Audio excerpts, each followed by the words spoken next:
Hello students, आज मैं आपके लिए क्लास 11 फिजिक्स का चैप्टर 1 फिजिकल वर्ल्ड लेकर के आया हूँ। यहाँ पर आप पहली बार फिजिक्स से इंट्रोड्यूस होंगे।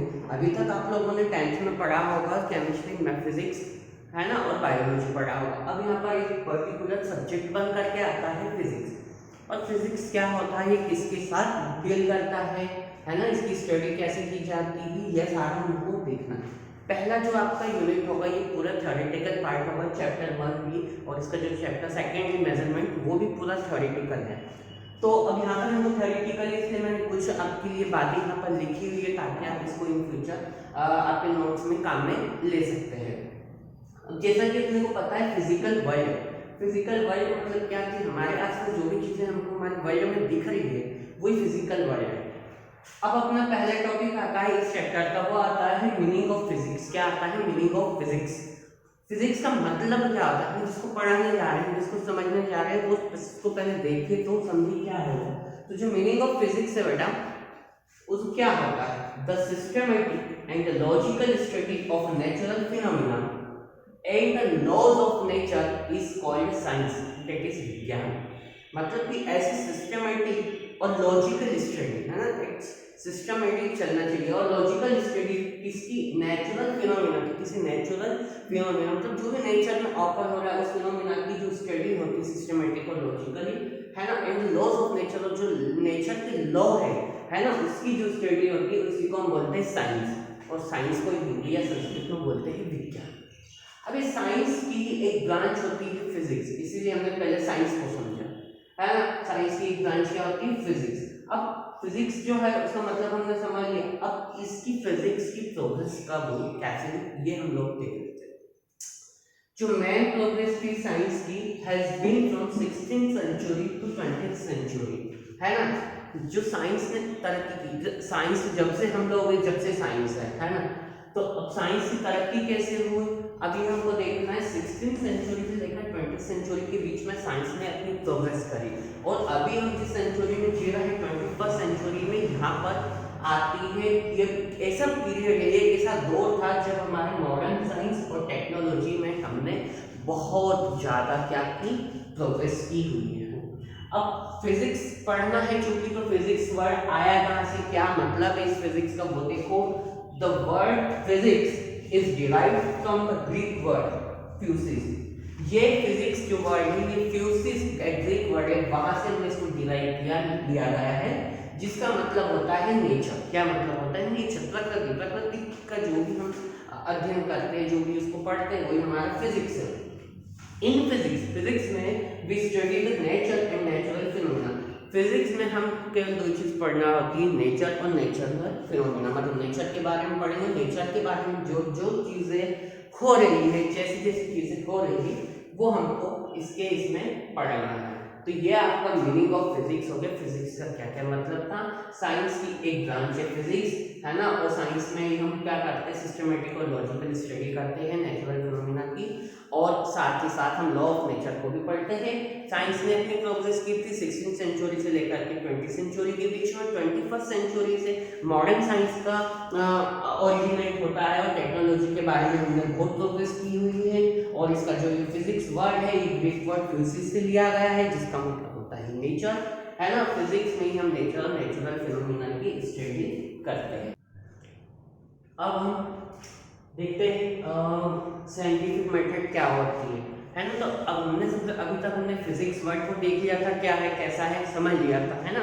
अब हम देखना है, अब हम कोशिश करेंगे कि हम जो भी हाइपोथेसिस बना रहे हैं, हम जो भी लॉ बनाएंगे, है ना, जो भी फिजिक्स में अभी अपन ने पढ़ा था ना, नेचर और नेचुरल फिनोमेना की स्टडी क्या होती है, फिजिक्स होती है। तो अब उसमें अब जो नेचुरल लॉ है, तो लॉ कैसे बनाए जाते हैं, क्या क्या हाइपोथेसिस, क्या क्या धारणाएं मानी जाती है कि ऐसा होगा तो ऐसा हो सकता है। तो ये सारी जो स्टडी होती है, जिस मेथड से इसकी स्टडी की जाती है, उसी को कहा जाता है साइंटिफिक मेथड। क्या कहा जाता है? साइंटिफिक मेथड कहा जाता है ना। तो साइंटिफिक मेथड क्या होती है, अगर किसी ने पूछ लिया, डेफिनेशन आ गई, तो हम क्या कहेंगे कि द सिस्टमैटिक स्टेप वाइज, है ना, the systematic step wise and logical approach adopted by the scientists for their research, जो भी साइंटिस्ट होते, अब आपने देखा सोचा होगा कभी कि जो साइंटिस्ट होते हैं तो वो कैसे इन्वेंशन कर लेते हैं या कैसी डिस्कवरीज की जाती है, किसी भी नई चीज़ की कैसे करते हैं, तो स्टेप बाय स्टेप होती है। ऐसा नहीं कि पहले कुछ भी कर लिया फिर कुछ भी हो गया, तो ऐसा नहीं होता है ना। अगर ये अपन चाय भी बनाते हैं तो स्टेप बाय स्टेप काम करते हैं ना, दूध डालते फिर शक्कर फिर चाय पत्ती फिर उबालते हैं, तो सेम टू सेम यहाँ पर भी सिस्टमेटिक और स्टेप वाइज होता है। तो अब स्टेप वाइज और लॉजिकल अप्रोच, ऐसा नहीं है कि कुछ भी बेहूके कमेंट कर दी, नहीं, लॉजिकल लगाया जाता है, लॉजिक लगाया जाता है। वो जो अप्रोच साइंटिस्ट लोग यूज करते हैं उसमें कोई हम साइंटिफिक मेथड कहते हैं। अब साइंटिफिक मेथड के भी वेरियस स्टेप्स, हमने ऊपर कहा था स्टेप वाइज काम होता है, तो कैसी इसकी स्टेप्स होती है वो हमको देखना है। तो सिस्टमैटिक ऑब्जर्वेशन, सबसे पहला काम तो होता है सिस्टमैटिक ऑब्जर्वेशन, है ना। किसी भी चीज को हम पहले क्या करते हैं, ऑब्जर्व करते हैं। मान लो अगर आपका पेपर भी आता है, आपने बोर्ड एग्जाम दिए हो गए, अभी कैंसिल हो चुके हैं, जब भी आप एग्जाम देने बैठते हो तो आप सबसे पहले पेपर को क्या करते हैं, ऑब्जर्व करते हैं, कौन सा क्वेश्चन आ रहा है, कौन सा क्वेश्चन नहीं आ रहा है, इसका आंसर क्या होगा, उसका आंसर क्या होगा। तो सबसे पहले आप क्या करते हो, सिस्टमैटिक ऑब्जर्वेशन करते हो। तो हमारे साइंटिफिक मेथड का पहला स्टेप होता है सिस्टमैटिक ऑब्जर्वेशन। अब आप लोग तो क्वेश्चन की करते हैं, लेकिन हमने यहाँ पे बात फिजिक्स की कर रहे हैं, तो इसमें क्या होता है, performs experiment and collect data, है ना। ये शॉर्ट मैंने कीवर्ड्स लिखे हैं, अगर आप बुक्स में थ्योरी पढ़ोगे तो आपको सिस्टमैटिक मिल जाएगा, लेकिन अगर आप इतना भी याद कर लेते हो तो आप इसको अपने मन से राइटिंग लिख सकते हो, मन से आप बनाकर लिख सकते हो। सिस्टमैटिक ऑब्जर्वेशन में हम सबसे पहला काम करते हैं कि परफॉर्म एक्सपेरिमेंट करते हैं। हम एक्सपेरिमेंट कर करके देखते हैं कि अगर हम दही में पानी और मिला दें तो क्या बन जाएगा, है ना। अगर दही में हम क्या मिला दें, दूध में नींबू मिला दें तो क्या बन जाएगा। तो सारे हम क्या करते हैं, एक्सपेरिमेंट करते हैं, परफॉर्म करते हैं एंड देन कलेक्ट डाटा। और फिर डाटा को हम क्या करते हैं, कलेक्ट करते हैं कि हाँ इससे करने से हमको ये मिला, उससे करने से हमको ये मिला। तो वो जो स्टेप होती है वो कहलाती है सिस्टमैटिक ऑब्जर्वेशन की स्टेप कहलाती है। फिर आता है फॉर्मेशन ऑफ हाइपोथेसिस। हाइपोथेसिस यहाँ पर बनाई जाती है। हाइपोथेसिस का मतलब क्या होता है, इससे अवधारणाएं बनाई जाती है कि आपने बहुत सारी जगह पे सुना होगा ना, ऐसी धारणाएं मानी जाती है कि बिल्ली रास्ता काट जाए तो निकलना नहीं चाहिए, तो वैसे उसी को हम हाइपोथेसिस कहते हैं। तो इसमें होता है explain the data and then forms principle. उसमें आपने जो भी एक्सपेरिमेंट करके जो डाटा कलेक्ट किया था उस डेटा को एक्सप्लेन किया जाता है कि देखो ऐसा हुआ था, हमने ऐसा ऐसा किया था, तो हमारे को ये डेटा मिला है और इस डेटा से हम ये बता सकते हैं या इस चीज को हम साबित कर सकते हैं। और फिर उसी चीज को एक्सप्लेन करने के बाद उसका एक प्रिंसिपल बनाया जाता है, सिद्धांत बनाया जाता है कि हाँ ये चीज इसी प्रिंसिपल पे काम करेगी, है ना। तो ये हो गया हमारा फॉर्मेशन ऑफ हाइपोथेसिस। सबसे पहले हमने ऑब्जर्व किया, फिर हाइपोथेसिस बना दी। तीसरी आती है टेस्टिंग द हाइपोथेसिस। अब जो हमने अवधारणाएं मानी है तो क्या वो सही है, उसकी टेस्टिंग की जाती है, सही है या गलत है ना। तो हम टेस्टिंग कैसे करते, किसी भी चीज की some conclusion and predictions are made. इसमें कुछ कंक्लूजन निकाला जाता है, कुछ सार निकाला जाता है और प्रेडिक्ट किया जाता है, माना जाता है कि हाँ ऐसा हो सकता है या ऐसा नहीं हो सकता है। अब जैसे आपको एग्जांपल दूं मैं, आप नीचे हिंदी में ऐसे लिखते हो तो आप नीचे कंक्लूजन लिखते हो, उपसंहार लिखते हैं ना, तो वैसा का वैसा आपने जो भी एक्सपेरिमेंट को परफॉर्म किया था, जो भी डेटा को आपने कलेक्ट किया था, उनके कंक्लूजन निकाला जाता है और फिर उसको प्रेडिक्ट किया जाता है, उस चीज को माना जाता है ना। तो ये हमारी यहाँ पे हाइपोथेसिस की क्या की जाती है, टेस्टिंग की जाती है। Formation of principle, then after हम क्या करते हैं, प्रिंसिपल का फॉर्मेशन करते हैं, प्रिंसिपल को बनाते हैं। इन 3 स्टेप्स के बाद में आपका प्रिंसिपल बनता है और ये hypothesis is tested so the experiment and then it is principle. Hypothesis को हमने टेस्ट कर लिया, है ना, टेस्टिंग कर ली थर्ड 2 स्टेप्स में। फिर हम क्या करते हैं, अब यहाँ पर जो टेस्ट होती है जो एक्सपेरिमेंट की, जो आपने माना है उसको हम लोग करके देखेंगे। अगर सही होगा तो ठीक, गलत होगा तो ठीक। अगर सही निकल गया तो वो प्रिंसिपल बन जाएगा, है ना। तो उसको हम क्या करते हैं, प्रिंसिपल बना देंगे। और जैसे ही वो प्रिंसिपल बनेगा तो फिर क्या किया जाएगा, उसको लॉ में बदला जाएगा, उसको नियम में क्या किया जाएगा, बदला जाएगा। तो फॉर्मेशन ऑफ लॉ बनाएंगे। तो फॉर्मेशन ऑफ लॉ कैसे बनता है, principle established is true for phenomena and observation.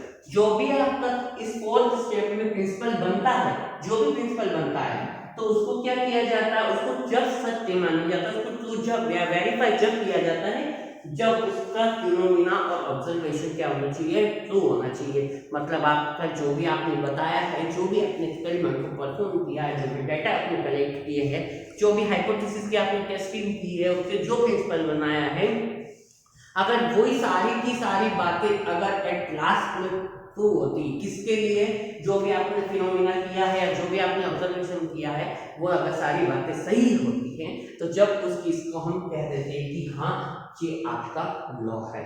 अब देखिए, जो न्यूटन ने अभी आएगा आपको, जो न्यूटन ने अपने 3 लॉ दिए थे, है ना, एप्पल गिरा था, जो 3 लॉ दिए थे, तो ऐसे ही नहीं कि बस एप्पल गिरा और उसने लॉ दे दिया, नहीं, उसने भी इन सारी स्टेप्स को क्या किया होगा, फॉलो किया होगा। भाई स्टेप सिस्टमेटिक ऑब्जर्वेशन, या एप्पल गिरा तो नीचे क्यों गिरा, फिर हाइपोथेसिस लगाई कि नीचे क्यों गिरा, ऊपर की तरफ क्यों नहीं गिरा, फिर टेस्टिंग का हाइपोथेसिस, फिर उसने देखा क्या सारे फल ऐसे ही होते हैं, या तो हर चीज जिसको ऊपर फेंकते वो नीचे ही आती है, तो उसकी हाइपोथेसिस हो गई, है ना। उसने फिर कंक्लूजन निकाला क्या जो भी मैं चीज ऊपर फेंकता हूँ वो चीज नीचे ही आ रही है, तो फिर उसने क्या किया, प्रिंसिपल बना लिया कि हाँ ये बात सही है कि जो भी चीज ऊपर फेंकते हैं वो चीज नीचे ही आती है, तो ये फॉर्मेशन प्रिंसिपल हो गया। फिर उसने लास्ट में क्या किया, उसको लॉ बनाना था, फिर उसने क्या किया, जो भी उसने फिनोमिना ऑब्जर्व किए या जो भी उसने ऑब्जर्वेशंस किए, तो उसमें उसने क्या कर दिया कि हाँ ये सारी बातें सही है कि ऊपर कोई भी चीज फेंकते हैं तो वो नीचे आती है ना, और नीचे क्यों आती है, किस वजह से आती है, क्या कारण है, ये सारी जानकारी फिर उसने अपने लॉ बनाए। तो ये आपकी बेटा various steps of scientific method है, ये 2 नंबर में 3 नंबर में एग्जाम में आ सकती है, is very important question for you, ठीक है। अब हम देखते हैं यहाँ पर scope and excitement of physics. Physics के क्या क्या स्कोप हो सकते हैं, क्या क्या एक्साइटमेंट हो सकते हैं, यहाँ पर हमको उस चीज को देखना है और समझना है। मैं आपको बता दूं यहाँ पर कि जो स्कोप होते हैं फिजिक्स के, वो एक्सप्लेन करते successfully each smallest as well as largest natural phenomena. कहने का मतलब है कि जो जितने भी नेचुरल फिनोमिना, भले वो कितने छोटे से छोटे भी क्यों ना हो और बड़े से बड़े क्यों नहीं हो, उनको हमारे फिजिक्स में क्या है, उसका भी स्कोप है, उसको भी सक्सेसफुली एक्सप्लेन कर सकती है फिजिक्स। अगर एग्जांपल मैं आपको देकर के बताऊं तो मैंने यहाँ पर लिखा हुआ है मास ऑफ इलेक्ट्रॉन 10⁻³ किलोग्राम है। एक इलेक्ट्रॉन का मास यहाँ पर 10⁻³ किलोग्राम है, जबकि मास ऑफ यूनिवर्स का जो मास है वो कितना है, 10⁻55 kg। कहने का मतलब यहाँ पर देखिए अभी नेगेटिव में है, मतलब कितना छोटा है इलेक्ट्रॉन का मास, कितना कम है, और जबकि मास ऑफ यूनिवर्स कितना है, 10⁻55, मतलब आप 10 में 10 × 10 × 10 × 10 ऐसा 55 तक करते जाइए और उसका मल्टीप्लाई देखिए कितना ह्यूज, कितना बड़ा आता है। तो ये है यहाँ पर है कि स्मॉलेस्ट से लेकर के as well as largest quantity को भी, नेचुरल फिनोमेना को भी एक्सप्लेन करती है फिजिक्स। एक और example, excited state of an atom is 10⁻⁸ second. अभी आप जब पढ़ेंगे तो आपको समझ में आएगा, और आगे चैप्टर्स में मैं जब बताऊंगा, और केमिस्ट्री में भी आप जब पढ़ेंगे ग्राउंड स्टेट, एक्साइटेड स्टेट, और फिजिक्स में भी पढ़ेंगे तो क्लियर होगा। जब हम एटम को एक स्टेट से दूसरी स्टेट में करते हैं तो केवल एक्साइटेड स्टेट में 10⁻⁸ सेकेंड, मतलब कितने कम समय तक वो वहां पर रहता है, जबकि भाई age of earth is 10⁻17 second. तो जो एज होती है अर्थ की वो कितनी होती है, 10⁻17 सेकेंड होती है। तो ये कितना स्मॉल है और कितना लार्ज है, ये आपको यहाँ पर डिफरेंस में बताना चाह रहा था, और ये आपको जो एग्जांपल से मैंने यहाँ पर बता दिया है। अब उसके बाद देखो बेटा, physics is divided into the following branches. Physics अब हमारी आसान थी, अब यहाँ पर बताया स्मॉलेस्ट भी है और लार्जेस्ट भी है, तो जब दोनों मिल जाएंगे तो थोड़ी सी कॉम्प्लेक्स चीजें बन जाएंगी ना, समझना डिफिकल्ट हो जाएगा। तो इसी के लिए हमने क्या करके रख दिया कि फिजिक्स को ही और ब्रांचेस में हमने डिवाइड कर दिया। फिजिक्स एक बहुत बड़े ह्यूज सब्जेक्ट है, उसको हमने फिर से अलग अलग ब्रांचेस में क्या किया, डिवाइड किया। उसकी branches mechanics and general properties of matter. यहाँ पर हम देखेंगे कि मैकेनिक्स और जनरल प्रॉपर्टीज ऑफ मैटर आपने 9th क्लास में बहुत अच्छे से पढ़ा होगा। मैटर क्या होता है, एनीथिंग, है ना, occupy space and has a mass, तो और उसके बारे में यहाँ पर हम मैकेनिक्स में पढ़ेंगे। जनरल प्रॉपर्टीज ऑफ जितने भी मैटर्स हैं उनकी प्रॉपर्टीज के बारे में पढ़ेंगे, एक ब्रांच ही होगी। फिर हीट एंड थर्मोडायनेमिक्स, जितनी भी हीट से लेकर के हीट रिलेटेड जो भी है यहाँ पर फिनोमेना, उसकी स्टडी हम हीट एंड थर्मोडायनेमिक्स में करेंगे। उसके बाद लाइट एक सब्जेक्ट है फिजिक्स का, एक ब्रांच होता है लाइट। इसमें हम लाइट के बारे में पढ़ेंगे, आपने 10th क्लास में भी पढ़ा होगा, कॉन्वेक्स कॉन्केव लेंस है ना, ये सारी जो भी बातें हम करते हैं, प्रिंसिपल एक्सिस, आपने मिरर फार्मूला, लेंस फार्मूला, सारी की सारी बातें इस लाइट वाले ब्रांचेस के में आएंगे, आपको पढ़ने को मिल जाएगी। उसके बाद आएगा आपके लिए साउंड।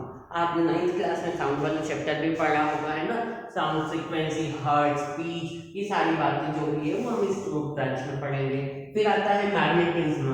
आपने 10th क्लास का मैं फिर बता रहा हूँ, 10th क्लास में आपने फिर मैग्नेटिज्म वाला चैप्टर भी पढ़ा होगा, north pole south pole magnet क्या होते हैं, बार मैग्नेट क्या होते हैं, सारी चीज हम यहाँ पर आपने 10th में पढ़ा है, वो स्मॉल अपने छोटे लेवल पे पढ़ा, लेकिन इसमें ब्रॉड में पढ़ना नहीं को मिलेगा। इलेक्ट्रिसिटी भी आपने पढ़ा है, और इलेक्ट्रिसिटी के बारे में तो हम सब जानते हैं, इलेक्ट्रोडायनेमिक्स आपके लिए नया हो सकता है ना, इसमें हम डायनेमिक्स जो भी मोशन वाली चीज होती है इलेक्ट्रोडायनेमिक्स के बारे में पढ़े।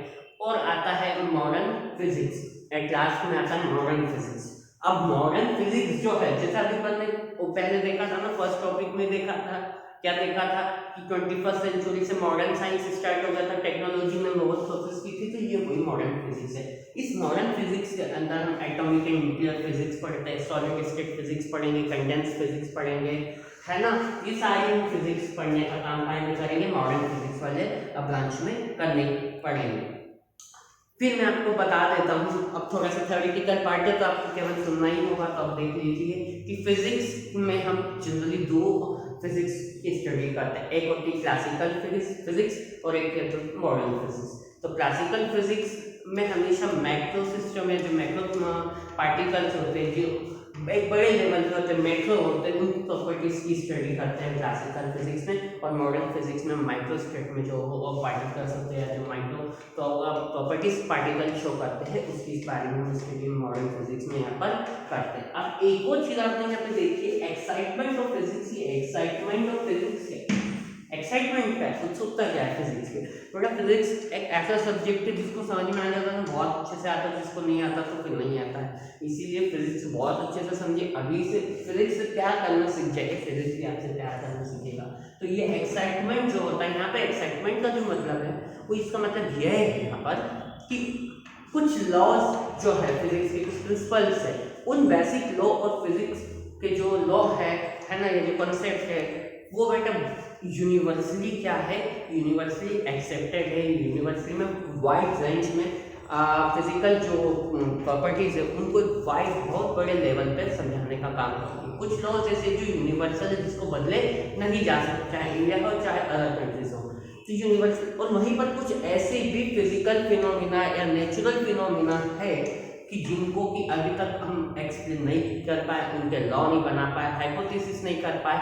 तो ये दोनों चीज़ें यहाँ पर होती है कि नेचुरल फिनोमिना तो हम कुछ बहुत से हद तक हम क्या कर सकते हैं, उसको एक्सप्लेन कर सकते हैं, है ना, और लेकिन वहीं पर कुछ चीज़ों को हम एक्सप्लेन नहीं कर सकते। यही हमारा एक्साइटमेंट ऑफ फिजिक्स है, और यही आपको यहाँ पे scope and excitement of physics वाला जो टॉपिक होता है।